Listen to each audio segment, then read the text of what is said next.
Hello and welcome to Simplify TV, the web series and podcast for agencies, marketers, media buyers, and business owners. I'm David McBee. Our guest today is Nick Smith, president of Loud Canvas Media. Nick is a seasoned digital marketing expert whose company supports over 1,000 websites and 400 active clients. With a unique journey from being a pastor to leading strategic marketing campaigns in the pharma industry, including work on 3 of the top 10 most expensive drugs globally, Nick brings a deep understanding of purpose-driven leadership, rare disease strategy, and impactful storytelling. Nick, welcome to Simplify TV. David, thank you so much for having me today. Before we start, Nick, and dive into our conversation about leveraging data and targeting niche audiences, I got to ask, what can you tell us about those 3 super expensive drugs? How much did they cost? Sure. Well, a lot of people like to ask that question, and the reality is that there's a range and it's always changing. So back a few years ago, when I was putting this together in terms of what working on these actively, one of them was a therapy that was in the gene therapy space, and it cost a little over $2 million per single dose. While the others tend to be in that $600,000 range annualized costs in the rare disease space. So the numbers in terms of global charts and most expensive therapies are always changing year by year. But yeah, that's my experience. Wow. All right. Well, we're not here to talk about drugs, of course. I'm sure you talk about that on other podcasts, and I hope people will tune in for that. Simplify's TV audience is all about targeting and reaching niche audiences without wasting a lot of ad impressions. And that can be especially difficult for B2B and healthcare related audiences. So I want to ask, what targeting strategies are you leveraging to help your clients? Sure. Well, I like to take a humanistic approach first. And so everything that we do starts with strategy and understanding those audiences at really that micro level. And that could be the transition that I took out of that pastoral realm and planting churches and working with people on a one-to-one level for so many years. But the reality is that we see a large change in the return on investment and the conversions that are pulled through when we take a simplistic approach to the strategy, understanding that each person behind the number of impressions is actually a name. They have a story, they have a plan, they have a desire, they have a dream outcome they're hoping to achieve. And so just starting with the basics, I think it's very easy for us because we maybe if you're in the technology space like myself, it can be very easy for us to start technology first and work backwards from there. I know the tools I have at my disposal. I know how we could implement campaigns. But we found a lot of success comes from starting really at that ground level first, understanding what the human needs are, the pinpoint the pain problems on the front end, and then on the back end, making sure that there's a robust measurement strategy in place so that way you can quantify your marketing efforts and qualify them against the different campaigns that you may be running. So a little bit of a two-part answer to that question. The first is on the front end, strategy is so important. Tactics before strategy is the noise before defeat, as Sun Tzu said.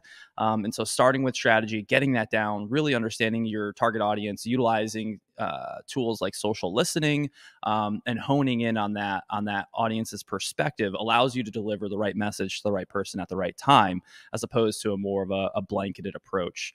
And then again, on the back end, how do you know what good looks like, and how can we measure for optimization and for improvements? Ensuring that there's a strong measurement strategy in place that allows you to see the follow-through interactions, not just the initial interactions, for instance, your impressions, your clicks, your click-through, but also what's taking place on your digital assets across the board to really understand what that return on your investment is and the key actions that were taken from your users post-advertisement. All right, so measurement is important. We talk a lot about data and analytics and the impact that they have on our campaigns. So, what measures do you put in place that help brand marketers quantify the impact of their campaigns?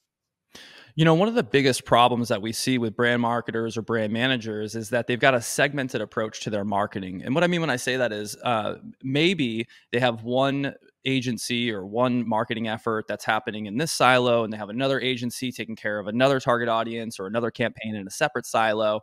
And when those media buys are taking place, the brand managers, brand marketers are really relying on those who they're making the purchase with to report back to them with the data on how well their campaigns are performing or how well their tactics are performing. And we like to kind of say that this is a lot like having the fox guard the hen house. And so having a unified data measurement strategy in the back end that is separate from all of your media buyers' campaign reporting is crucial. It's crucial for a lot of reasons, but the primary one is really to be able to understand, again, from a qualification standpoint, what is actually happening after that traffic is being generated. And is it traffic that helps you to accomplish your strategic imperatives, helps you to accomplish your goals?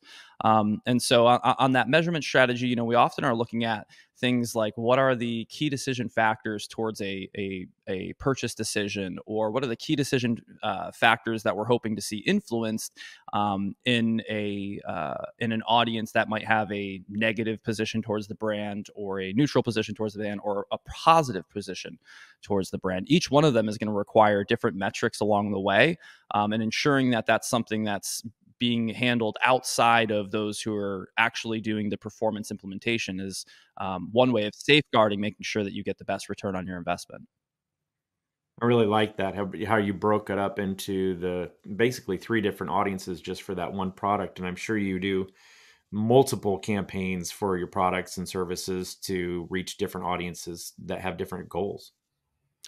Yeah, we like to segment down by audience perception. And so one of the things that we found really drives your ROI and your conversion rates on your marketing spend, whether it's promotional or in-person promotional or non-personal promotional material, is making sure that the right message is being delivered to the right person. And it's a lot trickier, it's a lot easier said than done. But the basis of this is that if we were having a conversation with one of your target audiences, and then a secondary target audience came in, you would change the way that you communicate with them based off of their interactions, based off of the pain points that they've already expressed to you, and based off of the goals and the achievements that they're hoping to see accomplished through the campaign efforts that you're helping them implement. And so in the same manner, when we're looking at a digital marketing campaign, an omni-channel marketing campaign, it helps to segment down your audiences by what is their perception towards the brand. If they're already having a positive perception towards your brand, they're sold out, they love the product, then serving a message to them that is trying to convince them about how wonderful you are doesn't necessarily do the audience justice or help you to advance them towards accomplishing your mission. But serving them an ad that maybe has them advocate or leave a review or something of that nature would help you to do that. And in the same manner, you could look at a neutral position towards your brand or a negative position towards your brand. And the negative position towards the brands, you're going to want to be serving messages that are more thought challengers, that are more competitive or advantageous for you to show your benefits and features from a competitor's perspective. Or maybe you're doing objection handling right in your messaging strategy because you know that the audience that you're talking to has a negative perception towards your brand. I've interviewed a lot of marketers and I haven't heard that advice before. I really, really love that. Thank you for sharing that. Okay, so in B2B, and I assume in medical as well, often in industries like this, there are multiple stakeholders in the purchase decision. So how do brands progress the stakeholders towards the sale? So starting with strategy first, it's understanding who is the target audience and what are those stages. And so if we go back to perceptions, or if we even just look at the buyer cycle, outlining those from a strategic perspective and understanding which one of those steps are most important. This is something that's customizable for each one of your business use cases, right? So it's something you really have to look at an individual basis.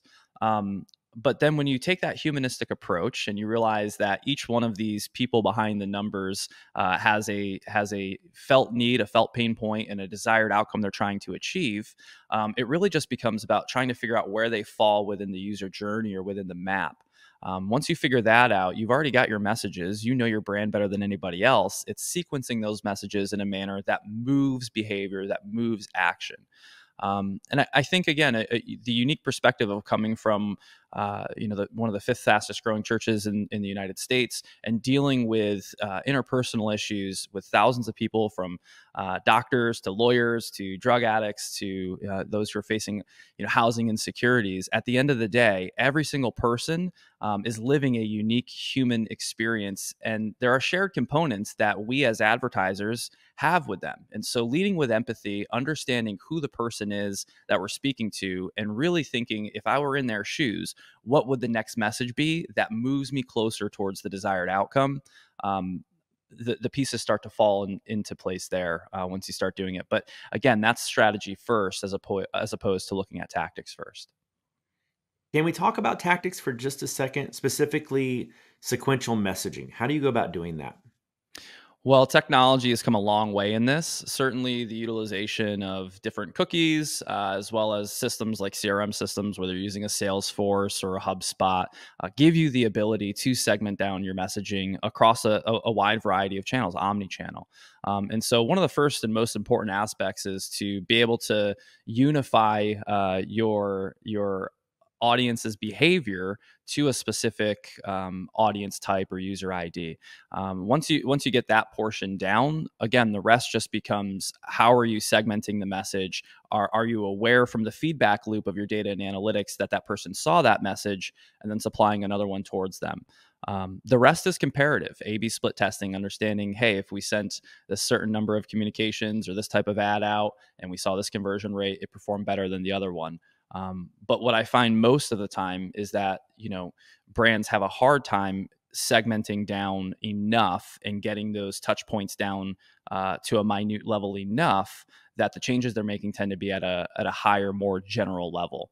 And so continuing to niche down, continuing to segment down in your messaging strategy, and delivering the next logical sequence of communication, it does all come back to strategy. The tactic side of it is just the implementation. Do we want this to be by way of text message? Do we want this to be by way of programmatic? Do we want this to be by way of email? And again, an omni-channel, the user is the one making the decisions. And so do you have a technology stack? Are you leveraging technology in a way that dynamically is able to shift and adjust the messaging that's being delivered based off of those users' interactions? That can tend to be another barrier for brands in terms of getting to market quickly and seeing those returns on their investment. That is some great advice you've shared with us. I'm so grateful. Before we go, do you have a podcast or a book that you feel has been instrumental in your own success?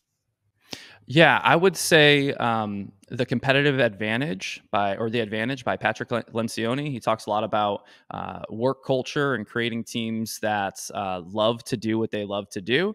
And so again, more of a human-centric approach, but the work that has to be created for all of the advertising and the creative that we put forth for our brand clients comes out of the brains of some very, very talented people. And so trying to craft a culture where they feel recognized and valued, and where they're able to grow in their career aspirations tends to be what sets organizations apart, according to The Advantage by Patrick Lencioni. So great book. Recommend it for anybody that's in organizational leadership or trying to accomplish great things. Great. We'll check it out. And what is the best way for viewers to learn more about you? Well, you can visit me at loudcanvas.com. I've got a chat located down there on the right-hand side, and I'm on the other side of that chat. So if something I said struck a chord, or you have a question about it, or you want to know how to apply it to your specific business use case, head on over to loudcanvas.com, and we'd love to chat with you. That's great. Thank you so much for being my guest on Simplify TV today, Nick. Thank you so much for having me. And thank you guys all for watching Simplify TV. Please help us out with a like, a comment, a share, a review, and be sure to follow or subscribe to be informed about new episodes. Simplify TV is sponsored by Simplify, helping you to maximize relevance and multiply results with our industry-leading media buying and workflow solutions. For more information, visit simply.fi. Thanks for joining us today. I'm David McBee. Be awesome, and we'll see you next time.